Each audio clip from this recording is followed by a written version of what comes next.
لا لا لا لا. Φίλες και φίλοι, συναδέλφες και συνάδελφοι, dear friends, colleagues from abroad and from Thessaloniki and Greece, allow me to welcome you in the conference that we are co-organizing together with the University of Nicosia and the Law School of the University of Nicosia, and also together with the Center of Studies of Al Jazeera. Before we will say a few words on behalf of the Interdisciplinary Laboratory for Black Sea and Eastern Mediterranean Studies, which is the unit of the Aristotle University that is hosting the conference. And as time is pressing, allow me to give the floor to the Dean of the Faculty of Social and Economic Sciences of our university, along with our apologies for the delay. Please. I'm sorry, I'm going to be very, very short because I have to go to the graduation of my ceremony of my department. Any case, congratulations on the establishment of this laboratory. Okay, when he was dean, he established this. He inherited to the faculty, a very important initiative. Congratulations on today's seminar. Okay, Gaza, Middle East. What can we say about that? You know, that is a protracted, long-term conflict. But you know, perhaps we should start thinking in ways different than violence. The conflict can be productive as well. It does not need to be negative. Okay.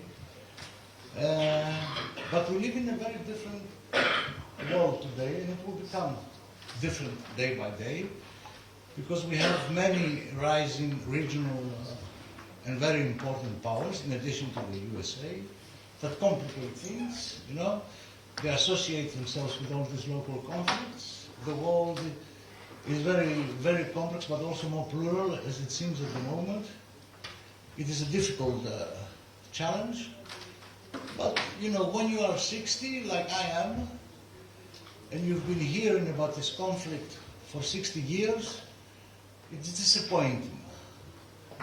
You know, and we also have one that concerns us, like Cyprus. It's disappointing, you know, to see that these conflicts have not yet been resolved. Okay? Thank you. That's it. Thank you. Σε ευχαριστώ, I have to go.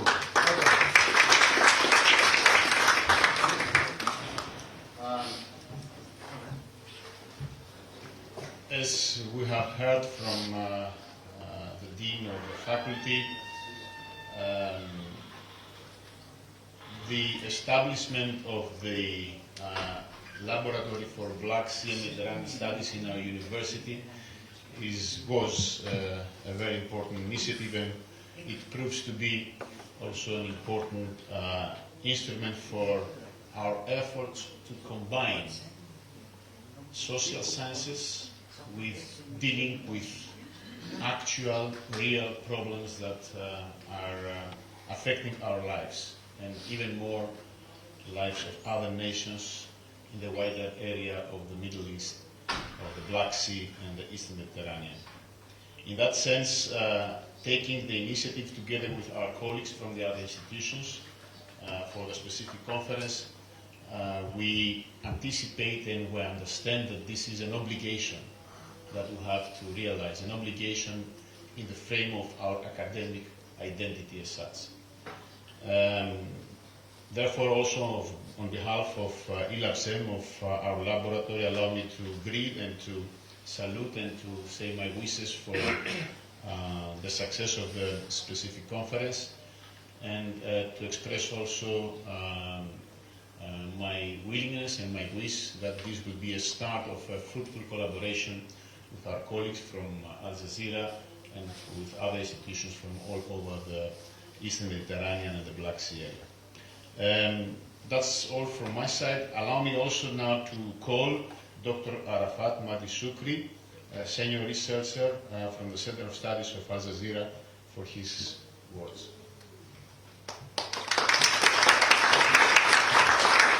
you very much. Ladies and gentlemen, esteemed colleagues, good morning and welcome to this conference. On behalf of Al Jazeera Center for Studies in Qatar, I thank you very much for your presence, for your participation, whether here in person or virtually online.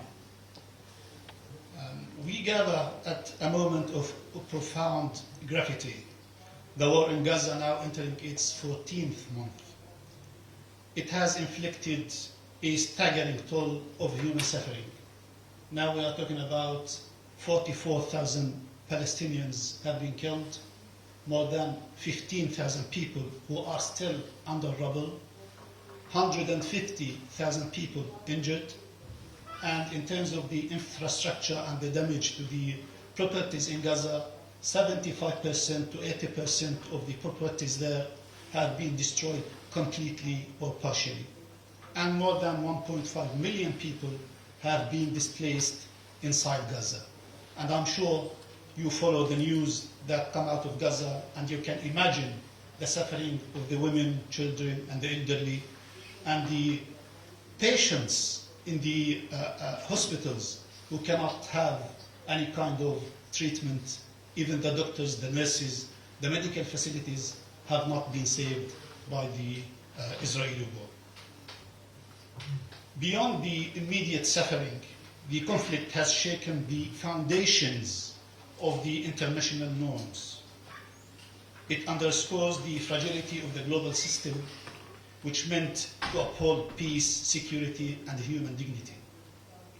At Al Jazeera Media Network, we have become witnesses to the tragedy that not only killed the Palestinian civilians, but also journalists. Around more than 170 journalists have been killed, 4 of them from Al Jazeera Media Network, and other journalists and colleagues from whether they are independent or other media outlets.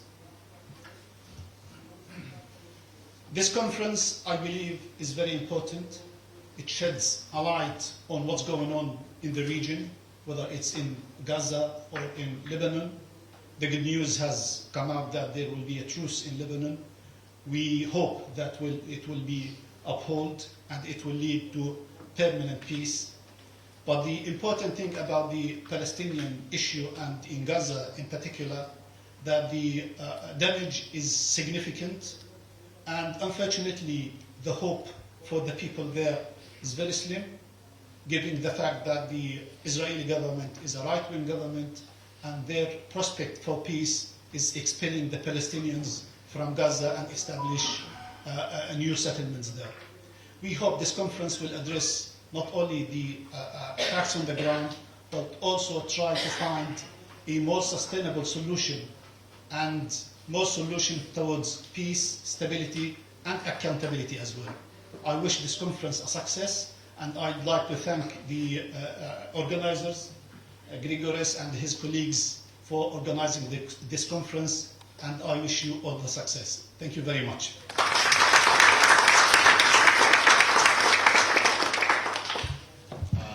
Allow me also to give the floor now to Professor Dr. Sofia Kataji-Whitlock. She is the editor-in-chief of the Black Sea and Eastern Mediterranean Review, a relative new initiative, has already 3 issues, no? If I'm not mistaken. 2 issues. 2 We're issues. on the third now. We're on the third now, okay. A collaboration of the University of Nicosia and Aristotle University in order to publish the specific journal. Sophia. Hello everybody, good morning and welcome to Thessaloniki, not the city of ghosts. We are real people working for truth.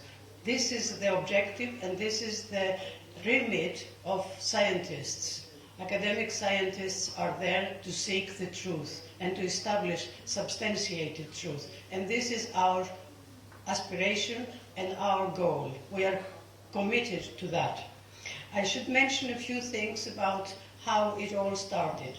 we should congratulate Grigoris because it was he who initiated the idea of eLabSem, the laboratory, which then subsequently gave rise to the creation, the concept first, the conception and the realization of the publication of Black Sea and Eastern Mediterranean Review, together with the law school of the University of Nicosia. By itself, in itself, this is a very complicated project because it's inter-country, international. It takes over Zoom communications and various other digital and internet communications and coordinations, and by the very nature of this, it is a more complicated matter compared to issuing a journal in a situ in one place by one team.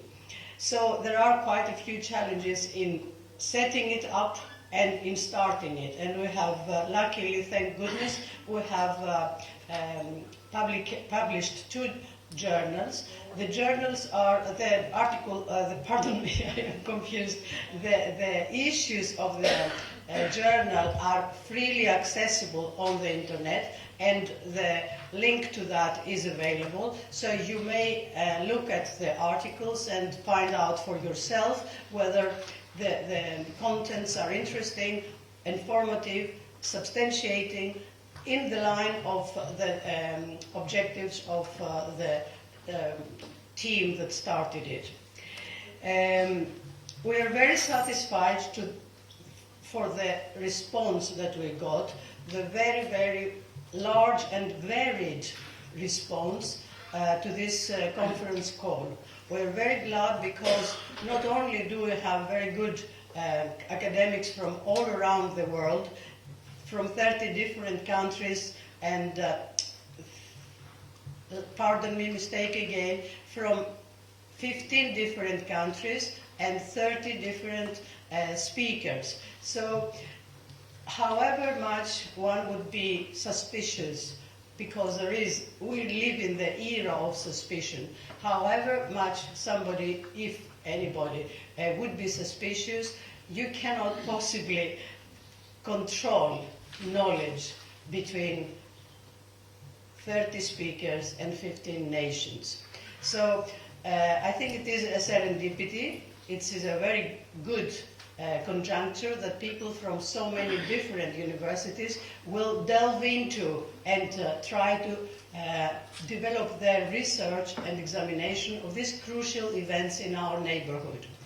We can never hope, expect, aspire to reach a better world, either nationally, locally, regionally, or internationally, or the more, unless we base our actions on truth, on substantiated truth. I really look forward to the workings of this conference because it is going to lead us to that. Thank you very much for joining us.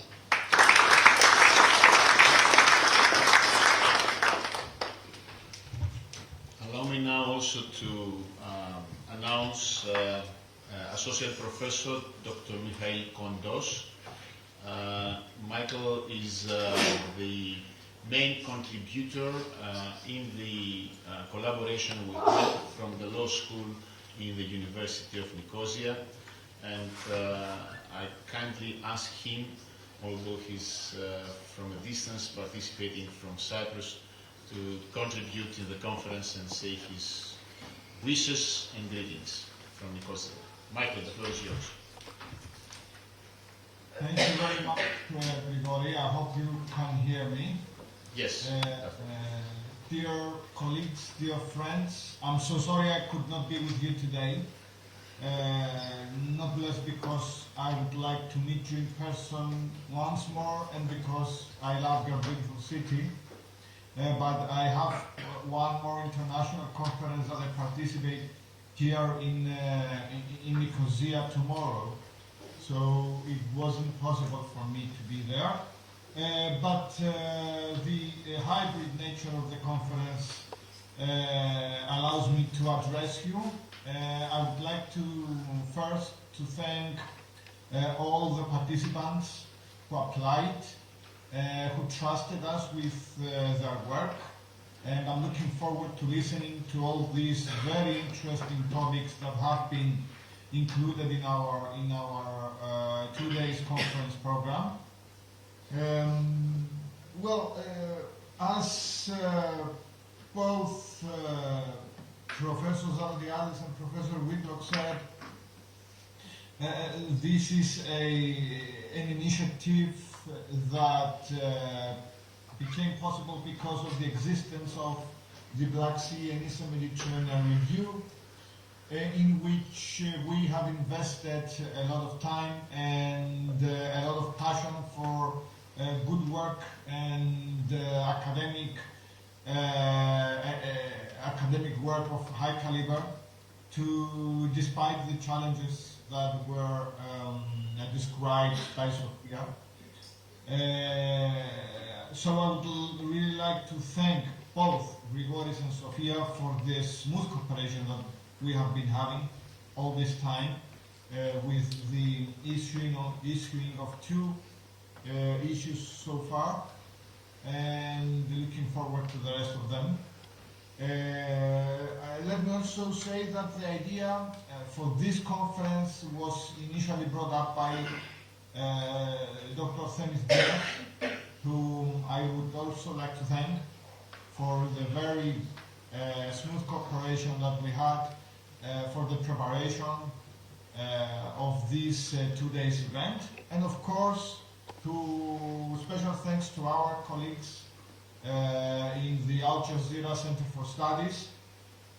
Together we have coordinated, and we have, I think, ended up to a specific form that has been attractive if we see the applications that we received in very few time. Let me also note that that was essentially a last-minute decision to organize this conference. We started preparing it only in late August, early September, and it has been put together so quickly and with so many applications and participations in general. Of course, this is not by accident. This is related with the very high significance of the topic that we are addressing today, the ongoing disaster in the Gaza Strip, the war in the Middle East, and hoping to contribute towards stability and towards peace in this volatile but so important historically region of the world. Thank you so much for being with us, and I'm looking forward to the main part of the conference.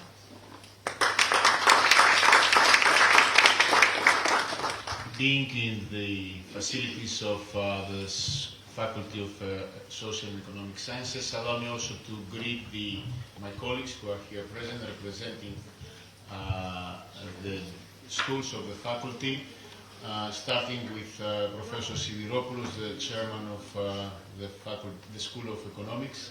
Would you like to take the floor also? Okay. No? Professor Sidiropoulos? All right. Professor Aristilianou, who is also one of the initiators of the Black Sea and Eastern Mediterranean Review and the main contributors in our laboratory, till previously the chairman of the School of Political Sciences. Ari, would you like to take the floor for a few words? Maria will take the floor. Maria Kavala is a very important also person and of the staff, a professor in the School of Political Sciences, a very good friend of all of us, and also a very important contributor in all our activities. Maria, Professor Kavala, the floor is yours. Yeah. For us, it's just to save time. Okay. Very important conference.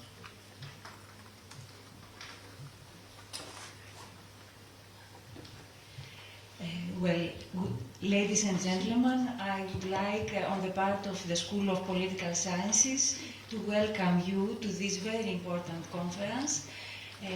I wish you all a very fruitful conference, and also may this conference contributes to peace and justice in the area of Gaza, of Palestine and Israel.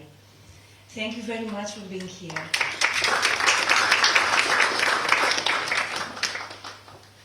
I think we are done with the first part of salutations and of the official opening and greetings.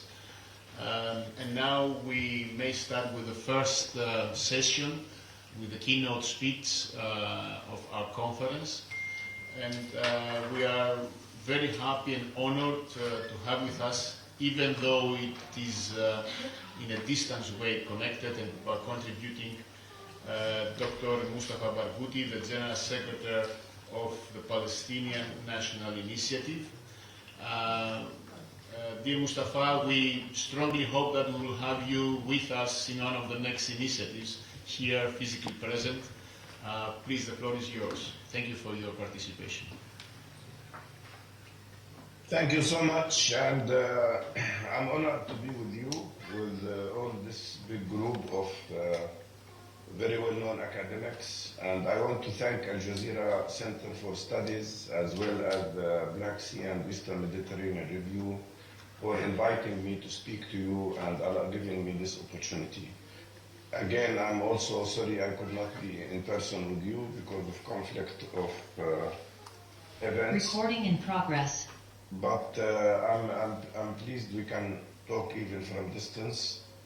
And I want to start immediately about the news that we have had this morning, where a ceasefire was declared in Lebanon.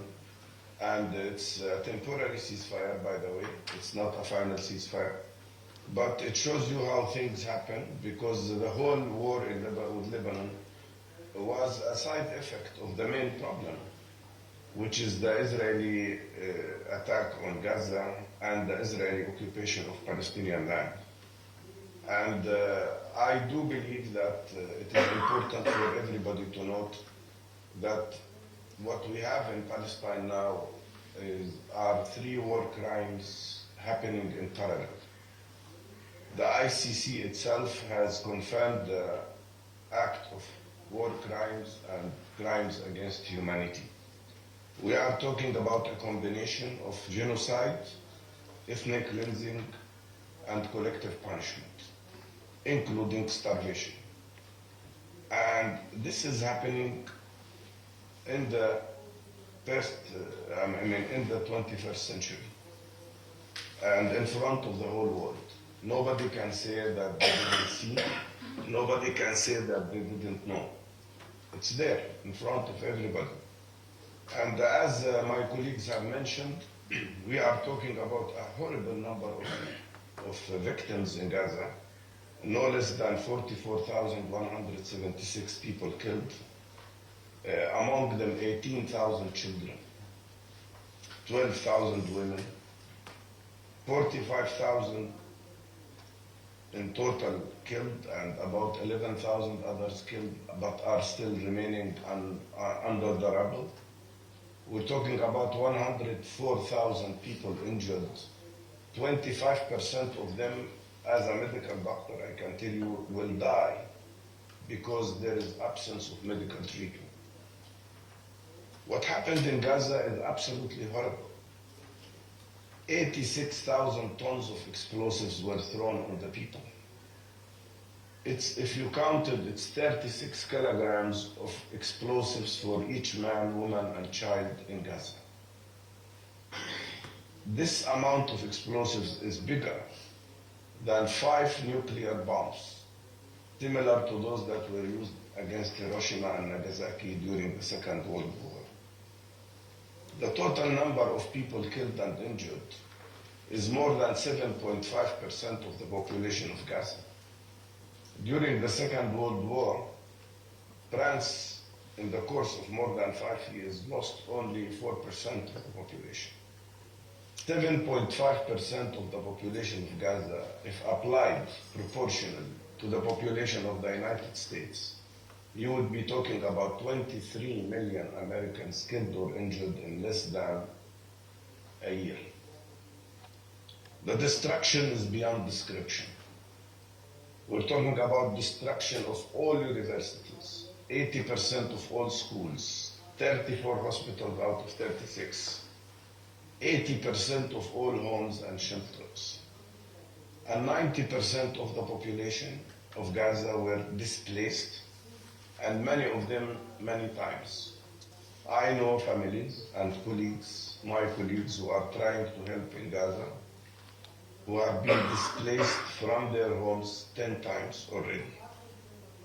We are talking now about almost 2 million people stuck in an area that does not exceed 30 square kilometers, subjected to bombardment continuously, subjected to cold, without fuel, without heat, without proper shelters.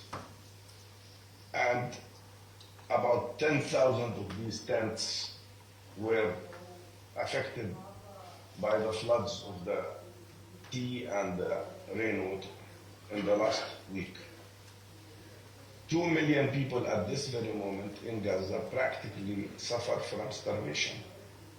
In the north, for 54 days, nobody could get any food, any medications, or any support whatsoever. And according to United Nations Relief and Work Agency, only 6% of the needs of the people of Gaza can get to Gaza or got to Gaza during the last few months. Add to that the fact that the Israeli army is preventing any law enforcement group to participate in organizing the supplies of the aids. And more than that, they shoot anybody who tries to prevent the gangs that are encouraged by the Israeli army to steal the aid that is coming to Gaza. But there are other aspects which I think should concern you. For instance, no foreign journalist was ever allowed into Gaza during the last 14 months, since the beginning of the war. This is the first war in modern history which was not covered by military journalists. One journalist only from CNN was allowed into Gaza for 3 hours without the knowledge of the Israeli army, and then she was kicked out immediately. But at the same time, 188 Palestinian journalists, including many from Al Jazeera, were killed and bombarded just because they were trying to report what was happening in Gaza.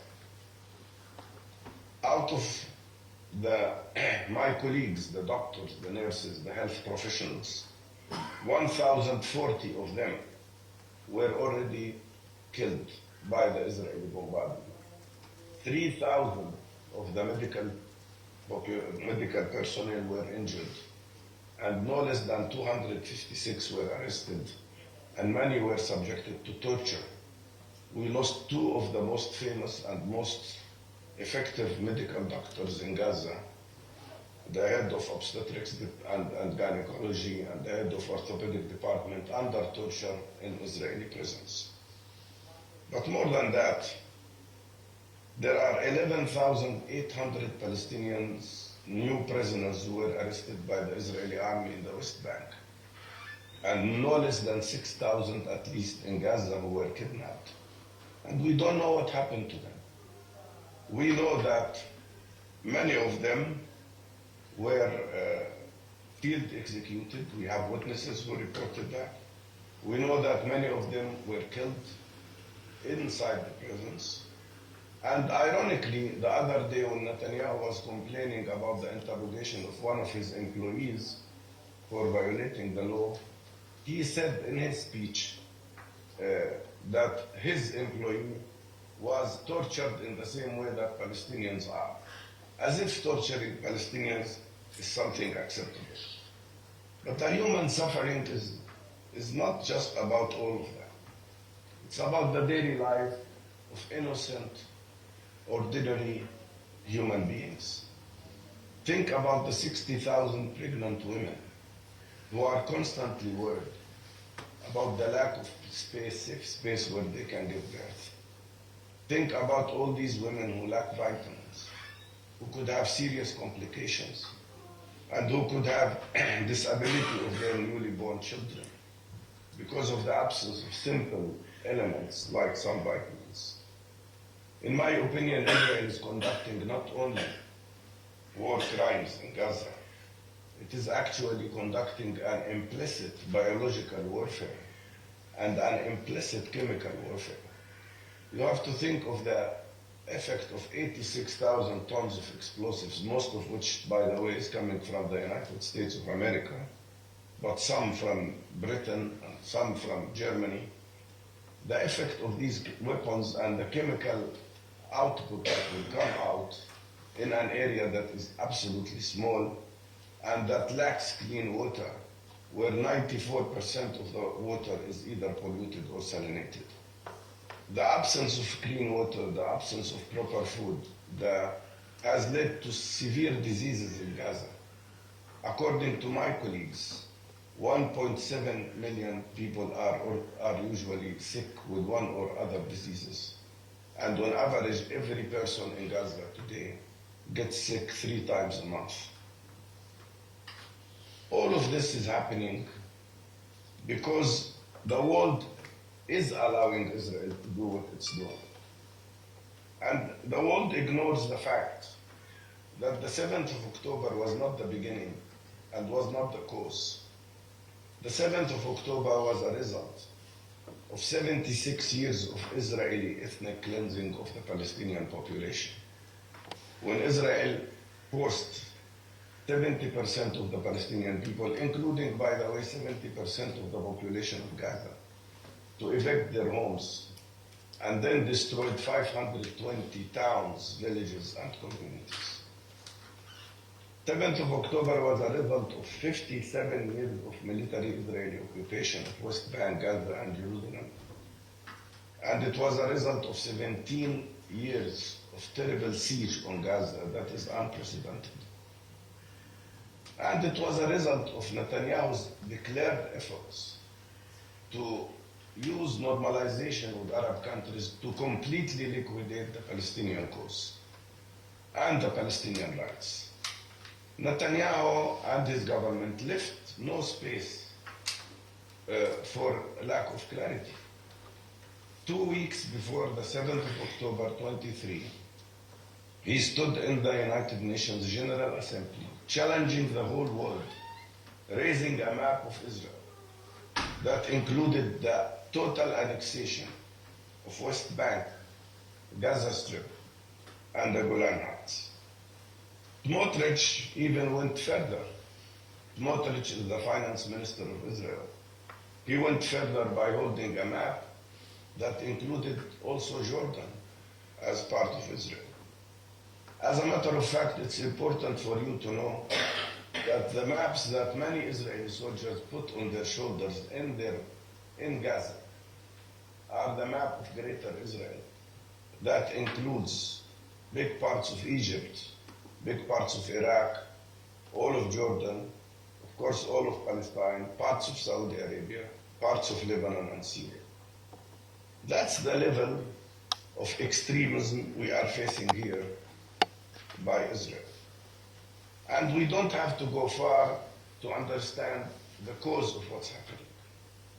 Before the war on Gaza, before the 7th of October, the Israeli Knesset with big majority that included both government parties and opposition parties in Israel approved the so-called state-nation law, which says that the right of self-determination in Palestine, in historic Palestine, which they call Eretz Israel, is exclusive for Jewish people. More than that, after the 7th of October, the Israeli Knesset, with a big majority, also including opposition parties, approved a law that prevents the establishment of a Palestinian state. It also approved another resolution, another law, to dissolve UNRWA and prevent it from working in the Palestinian territories. They approved other laws to strip away citizenship of Israeli citizens who support the Palestinian struggle for self-determination and freedom. What I want to conclude with on this matter is that what you see in Israel is a horrifying level of the rise of fascism that does not only include governing parties and extremists like Smotrich and Ben-Gvir. Smotrich, who declared himself as a fascist homophobe and said that Israel should fill the West Bank with settlements and settlers so that all Palestinians will lose their hope of a state of their own and then have to leave, which is ethnic cleansing, or accept a life of subjugation to Israelis, which is eternal apartheid, or die, as he said, which is exactly what they are trying to do in Gaza, the genocide. The problem with Israel that the international community refuses to look at, or big parts of the international community refuses to look at, is that it is a state that never had declared its borders. Israel is a state that doesn't say what are their borders. And yet, when the people speak about two-state solution, they never ask Israel, tell us what are your borders. Israel is a state without constitution. And clearly, it's a project that wants just to expand.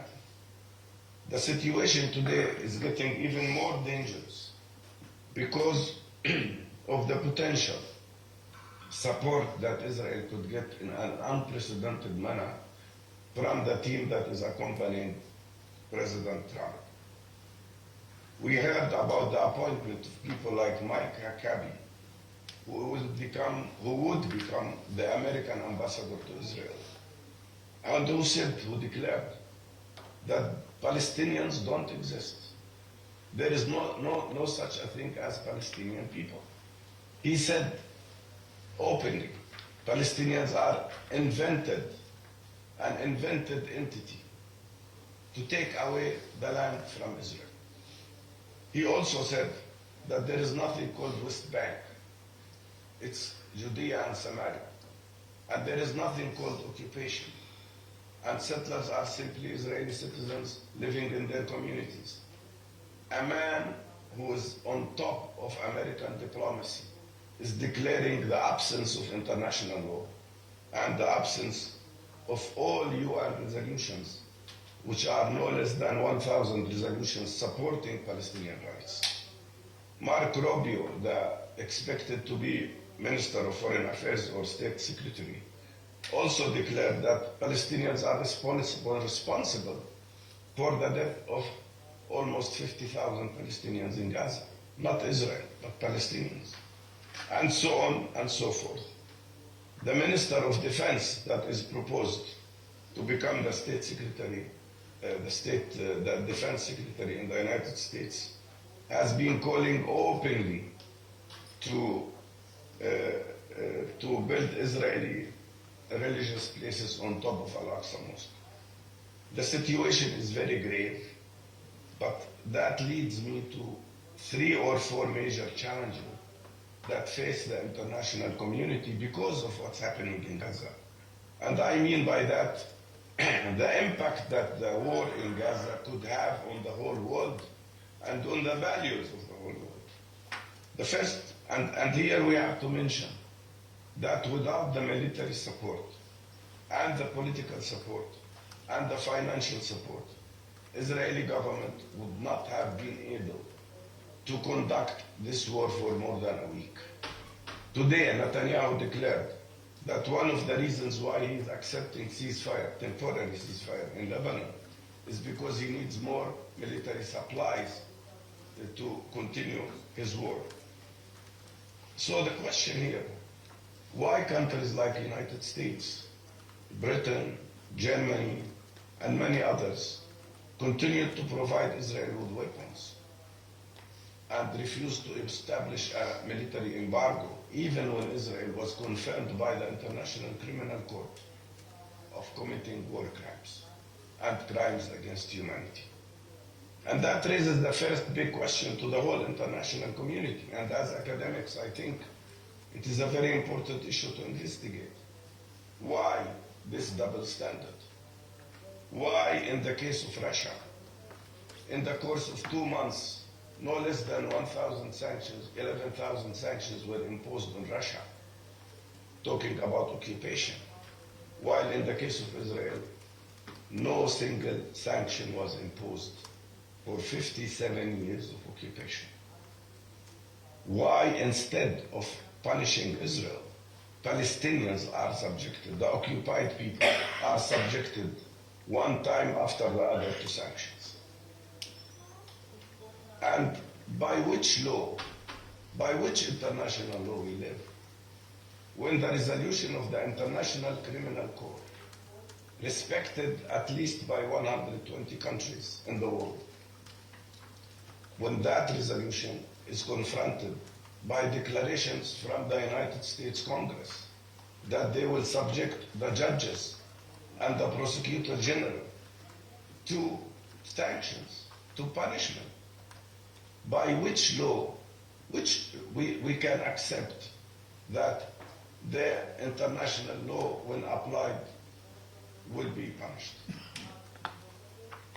The second question is, would we have seen all of this bias to Israel and all of this ignorance and all of this continuous efforts to allow Israel to continue the war if it wasn't for a deep racism which is used, unfortunately, against Palestinians? And the big question for every Palestinian today, I want you to know that, the big question is why the world does not accept us as equal human beings. Why a Jewish life is precious, but a Palestinian life is not. And I do say that every life, whether Jewish or Palestinian, is precious. But why Palestinian lives are okay to finish? What's the difference between Anna Frank, who was assassinated and killed by the Nazi Gestapo in Holland, a Jewish little girl, and Hind Rajab, who was another Palestinian little girl, 6 years old, who was stuck in a car with 5 members of her family, who were all killed by Israeli tanks. And she was screaming for help for 3 hours. All of that is recorded by the ambulance drivers who were listening to her. And when an ambulance, after 3 hours, managed to get close to her, it was bombarded, and then Hind Rajab, who was 6 years old, was also killed. What's the difference between Hind Rajab and Anna Frank? What kind of world do we live in if this discrimination is allowed to continue? And the third question is, what is the right of self-defense that people speak about? Every Western leaders in the world, every Western leader almost, especially the United States president, and most leaders of Western Europe, came out to say and continue to say, Israel has the right to defend itself. Does any of them say that Palestinians also have the right to defend themselves? Do we, as occupied people, by international law, do we have the right to resist occupation or not? And if Israelis who are occupying us have the right to defend themselves, do we as occupied people have the right to defend ourselves or not? So what is the right of self-defense? And what line, where is the line, where is the red line about violating international law? And by which law a country that participated in the past, of course under a terrible regime that harmed even the people of that country, allowed a Holocaust to happen against Jewish people, but now is silent or even participating in a new Holocaust that is conducted against another people, the Palestinian people? And the fourth question It's about the narrative. The Israeli side continues to say that this problem is with Iran and with groups that belong to Iran and work with Iran. It's a misleading concept. But we've been used to that since the beginning of the Palestinian issue, since the beginning of the Zionist movement in Palestine, since the first Nakba, the displacement of Palestinians, and then 67 war and occupation.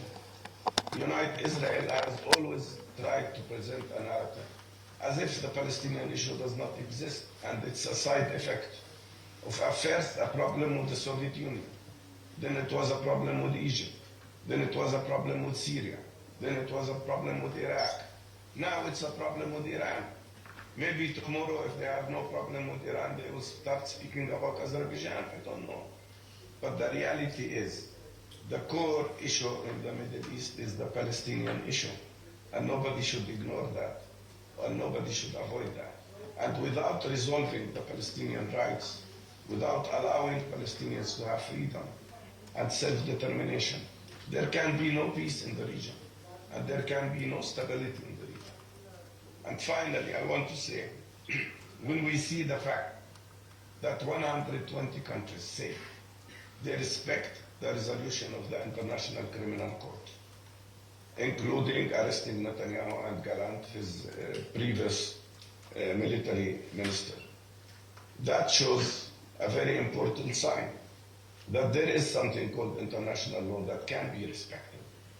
And when we see 175 countries in the United Nations General Assembly vote for supporting the resolution or the conclusion of the International Court of Justice that Israeli presence in the occupied territories is illegal, and we see 175 countries support that, with the exception of United States and Israel, and 4 small islands, the population of which is probably less than the population of one Palestinian family. When we see that level of isolation, we ask the question, why then we don't see serious interventions to stop the atrocity that Palestinians are subjected to? I want to finalize by saying one thing. I want you to be assured that nothing will stop us, Palestinians, from continuing to struggle for our rights. Nothing will stop us from struggling for our freedom, for our right of self-determination. But as one Palestinian famous poet said once, his name was Tawfiq Zayyad, he said, we the Palestinian people say that no other people, we are not better than any other people in the world. We, the Palestinian people, are not better than any other people in the world. But no other people in the world are better than us. And that's what we ask for. Equality. Accepting us as equal human beings. And accepting our right to achieve what most of you have achieved, which is freedom and self-determination. And most importantly, our dignity. Thank you so much.